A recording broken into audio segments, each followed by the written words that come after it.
पुरुषोत्तमम परम दयाल श्री ठाकुर जी के अनेकों लीला हम लोगों ने श्रवण किए हैं। उनकी लीला माधुर्य अनेकों भक्त के साथ उनकी जो लीलाएं हैं भक्त के माध्यम से ही हम लोगों ने श्रवण किए हैं। उनकी जो सरलता, सहजता एवं लोगों की सेवा करने की जो भावना थी, वो एक साधारण मनुष्य की तरह देखने में लगता था, लेकिन सब कुछ असाधारण ही था। और सदैव उनका जीवन परोपकार के लिए, परहित के लिए, सेवा के लिए ही नौछावर किए हुए थे।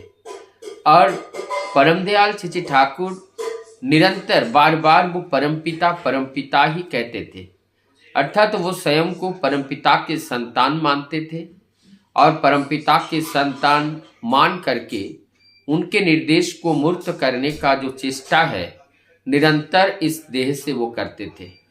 और ऐसे मानते थे कि हम परमपिता के संतान हैं और उन्हीं की इच्छा से ये सब कुछ संभव हो रहा है। मेरा इस देह के द्वारा किया गया जो कार्य है ये कृतार्थ मेरा नहीं है, ये हमारी परम पिता की दया, उनके अनुकंपा, उनके दिशा निर्देश, उनकी बुद्धि जो हमें मिल रही है उसी के अनुसार हम कर पा रहे हैं। परम दयाल हर टाइम एक ही बात कहते थे कि परम पिता हमारी आंखों में अंगुली डालकर जिस बात को दिखाते हैं, सिखाते हैं, मैं वही बात देखता हूँ, वही बात सीखता हूँ। इसके अलावा अपने बोलने के लिए कुछ नहीं है। और वो निरंतर कहते थे कि प्रभु हमारी रक्षा करते हैं, परमपिता हमारी रक्षा करते हैं, सब समय परमपिता हमारे साथ रहते हैं और परमपिता की दया से हम अपने जीवन चलाते हैं। ऐसे कहते कहते कई बार वो भावुक होते हैं, समाधिस्थ होते हैं। ऐसी एक छोटी सी घटना के बात को आप लोगों के समक्ष उल्लेख करूंगा। एक बार भक्त लोगों के साथ कहीं जा रहे थे, अचानक आसमान की ओर देखा तो बादल छा गई। चारों ओर से झमाझम जो बादल है वो बादल छा गई, अंधकार छा गया और वो काली घटा चारों ओर से सब जगह छा गए और थोड़ी देर में बारिश का कलरव स्वर से बरसने लगी। और तभी वो परम पिता से प्रार्थना करने लगे। ठाकुर अनुकूल चंद्र जी कहते हैं, मैं स्वयं परमपिता से प्रार्थना करने लगा, मेरे पास ओढ़ने के लिए कुछ नहीं था, अभी हम भीग जाएंगे, हम ना भीगे। इसलिए वो परमपिता से प्रार्थना कर रहे थे कि हे परमपिता, हे परमेश्वर, मैं यहाँ पर खड़ा हूँ, आप मुझे रक्षा कीजिएगा। जहाँ मैं खड़ा हूँ यहाँ बारिश ना हो तो अच्छा होता।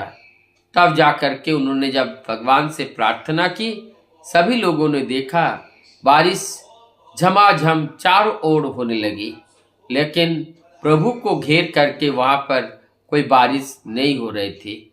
और इसी तरह से उनका जो ये बारिश का जो लीला है, इस लीला माधुर्य का रस आस्वादन उनके जो अनुचर थे, जो भक्त थे, भक्त लोगों ने इस दिव्य लीला के जो छटा है उसका आस्वादन किया, उनका उस लीला का दर्शन किया, लीला के साक्षी बने।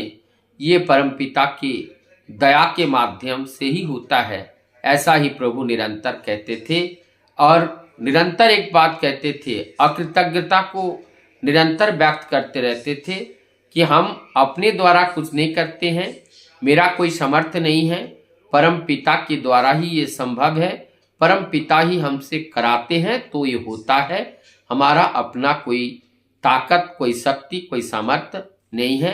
आप व्यर्थ ही ऐसा ना समझे कि मैं कर रहा हूँ, कराने वाले मालिक कोई और है, उन्हीं के द्वारा ये सब कुछ हो रहा है। तो ये अकृतज्ञता का ज्ञापन करना, निरंतर अपने आप को छोटा बना के रखना, सहज सरल विनम्र और दीनता के साथ अपने को प्रस्तुत करना, एकमात्र ये पुरुषोत्तम के द्वारा ही संभव हो सकता है, जो हम सभी लोगों ने सुने हैं, जाने हैं। और उनके जो भी भक्त थे, पार्षद थे, उन लोगों के दिव्य जीवन में इस तरह के अनंत घटनाओं के बारे में हम लोग जानते हैं, सुनते हैं। वंदे